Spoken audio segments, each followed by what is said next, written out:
Smart खेळी काय की 7 सदस्यीय घटनापीठाकडे आता फेरविचारासाठी हा खटला द्या. लक्षात घ्या, सर्वात आधी 25 जून 2022 ला अपात्रतेची 16 आमदारांवर कारवाई का करू नये अशी नोटीस तत्कालीन विधानसभा उपाध्यक्ष नरहरी झिरवाळ यांनी गुवाहाटीला असलेल्या शिंदे गटाच्या आमदारांना बजावली, ज्यामध्ये शिंदेही होते. त्याच्या विरोधात एकनाथ शिंदेंनी सुप्रीम कोर्टात 26 जून 2022 ला आव्हान दिलं. तेव्हा उन्हाळ्याच्या सुट्टीचं बेंच सुप्रीम कोर्टाचं बसलं होतं. ते होतं आत्ताचे जे सरन्यायाधीश सूर्यकांत आहेत, ज्यांच्या समोर हा अंतिम सुनावणीचा खटला चाललाय, त्यांचं वेकेशन बेंच होतं. न्यायमूर्ती सूर्यकांत आणि न्यायमूर्ती पारडीवाला यांचं ते वेकेशन बेंच होतं. 27 जून 2022 ला न्यायमूर्ती सूर्यकांत आणि न्यायमूर्ती पारडीवाला यांच्या वेकेशन बेंचनं शिंदे गटाला नरहरी झिरवळ यांनी जी 48 तासांची मुदत दिली होती की आम्हाला उत्तर द्या लवकर, नाही तर आम्ही तुम्हाला अपात्र करू, त्याला 12 दिवसांचा अवधी दिला. 48 तासाला स्थगिती दिली. म्हणजे वेकेशन बेंच समोर पहिल्यांदा हा खटला सुरू झाला. न्यायमूर्ती सूर्यकांत आणि न्यायमूर्ती पारडीवाला त्यांनी नरहरी झिरवळांच्या नोटीसीला स्थगिती दिली आणि 12 दिवसांचा अवधी हा शिंदे गटाला दिला. त्यानंतर 29 जूनला भगतसिंग कोश्यारी हे राज्याचे राज्यपाल असताना त्यांनी तुमचं सरकार अल्पमतात आलेलं आहे, राज्याचे विरोधी पक्ष नेते देवेंद्र फडणवीस हे तेव्हा जाऊन भेटले होते की हे सरकार अल्पमतात आलेलं आहे. तिकडनं शिंदेंनी सुद्धा सांगितलं होतं की आम्ही पाठिंबा काढून घेतलाय. त्यानंतर राज्यपाल भगतसिंग कोश्यारी यांनी 29 जून 2022 ला तत्कालीन मुख्यमंत्री उद्धव ठाकरे महाविकास आघाडी सरकारचे त्यांना आदेश दिला, राज्यपालांनी आदेश दिला की तुम्ही विधिमंडळात बहुमत चाचणीला सामोरे जा. 30 जून ही तारीख मुकर्रर केली. दुसऱ्या दिवशी त्याच दिवशी राज्यपालांच्या बहुमत चाचणीच्या आदेशाच्या विरोधात ठाकरे गट हा सुप्रीम कोर्टात गेला. सुभाष देसाई याचिका घेऊन गेले आणि तिथे ठाकरे गटानं सुप्रीम कोर्टात गेल्यावरती हेच वेकेशन बेंच होतं, ज्यानं 2 दिवसापूर्वी 27 जूनला नरहरी झिरवळ यांच्या नोटीसीला स्थगिती देत 12 दिवसाचा अवधी हा शिंदे गटाला दिला होता.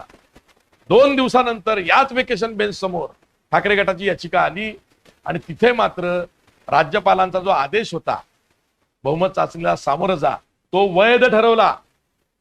त्या आदेशाला स्थगिती देण्यास नकार दिला न्यायमूर्ती सूर्यकांत आणि न्यायमूर्ती पारडीवालांच्या वेकेशन बेंच. आणि त्यानंतर उद्धव ठाकरेंना कुठलाही पर्याय उरला नाही त्यांच्या समोर बहुमत चाचणीला जाण्यावाचून. उद्धव ठाकरेंनी दुसऱ्या दिवशी जी बहुमत चाचणी ठेवली होती विधानसभेमध्ये, त्याला सामोरं न जाता आधीच राजीनामा दिला. आणि मग 30 जूनला एकनाथ शिंदे गुवाहाटीवरनं मुंबईत आले. देवेंद्र फडणवीसांबरोबर जाऊन त्यांनी सत्ता स्थापनेचा दावा केला. आणि 30 जूनला संध्याकाळी 7:30 पावणे 8च्या सुमारास एकनाथ शिंदे यांनी मुख्यमंत्री म्हणून 30 जून 2022 ला शपथ घेतली. आता विषय असा आहे की हा जो 29 जून 2022 चा आदेश होता तत्कालीन राज्यपाल भगतसिंग कोश्यारी यांचा, जो वैध ठरवला, ज्याला स्थगिती दिली नाही आणि त्यानुसार तुम्ही बहुमत चाचणीला सामोरं जा असं जे सांगितलं गेलं वेकेशन बेंच ऑफ न्यायमूर्ती सूर्यकांत आणि न्यायमूर्ती पारडीवाला, जेव्हा पुढे घटनापीठ आलं 5 सदस्यीय आणि त्यांनी जो निकाल दिला, अंतिम निकाल 11 मे 2023 ला तत्कालीन सरन्यायाधीश धनंजय चंद्रचूड यांच्या, त्यांनी भगतसिंग कोश्यारी यांची राज्यपाल म्हणून केलेली कृती बेकायदेशीर ठरवली. अंतिम निकालामध्ये त्यांनी जो बहुमत चाचणीचा आदेश उद्धव ठाकरेंना मुख्यमंत्री म्हणून तुम्ही सादर करा दिला होता, तो बेकायदेशीर ठरवला. आणि तेव्हा तिथे म्हटलं की उद्धव ठाकरे, जर का तुम्ही तुमच्या मुख्यमंत्री पदाचा राजीनामा न देता बहुमत चाचणीला सामोरे गेला असतात तर तुमचं सरकार वाचलं असतं. तुम्ही आधीच राजीनामा दिला, सरकार सोडलं, परिस्थिती बदलली विधिमंडळातली, आता आम्ही घड्याळीचे काटे उलटे करू शकत नाही. बट द कॉन्ट्राडिक्शन इज, विरोधाभास असा आहे की न्यायमूर्ती सूर्यकांत आणि न्यायमूर्ती पारडीवाला यांच्या वेकेशन बेंच कडनं जो राज्यपाल भगतसिंग कोश्यारींचा आदेश नंतर बेकायदेशीर ठरवला सुप्रीम कोर्टानं 5 सदस्यीय घटनापीठानं, तोच आदेश 29 जून 2022 ला सुनावणीमध्ये न्यायमूर्ती सूर्यकांत आणि पारडीवालांनी वैध ठरवून स्थगिती देण्यास त्या आदेशाला नकार दिला. हे कॉन्ट्रडिक्शन, हे एक कॉन्ट्रडिक्शन.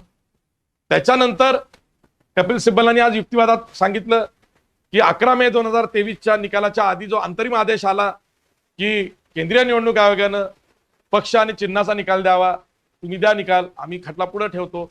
आणि नंतर सांगितलं अपात्रतेचं प्रकरण हे विधानसभा अध्यक्षांकडे आम्ही देतो आहोत. इथे केंद्रीय निवडणूक आयोगानं आपला निकाल दिला, यांनी केंद्रीय निवडणूक आयोगाच्या आधारे राहुल नार्वेकर विधानसभा अध्यक्ष यांनी निकाल दिला. याच्यातही कॉन्ट्राडिक्शन आहे. ऍक्च्युली तेव्हा तत्कालीन सरन्यायाधीश धनंजय चंद्रचूड यांच्या 5 सदस्यीय घटनापीठानं निर्णय द्यायला पाहिजे होता. महाराष्ट्र अपेक्षा करत आणि आजही लिगल एक्सपर्ट असं सांगतात की तेव्हा निकाल येऊ शकला असता, कारण ट्रिब्युनल हे सुप्रीम कोर्टाकडे आलं. आणि मग हे सगळं कॉन्ट्राडिक्शन बघता न्यायमूर्ती बागची यांनी आज वे आउट काढून दिलेला आहे की मग तर आता मोठ्या घटनापीठाकडे द्यायला पाहिजे. आणि तिथे कपिल सिब्बल यांनी ही स्मार्ट मूव्ह केली, ही खेळी केली. यस, आम्ही तेच सांगतोय, there are contradictions in this whole case. असा हा विषय आहे. आता बघायचा आहे पुढे काय होत आहे. धन्यवाद.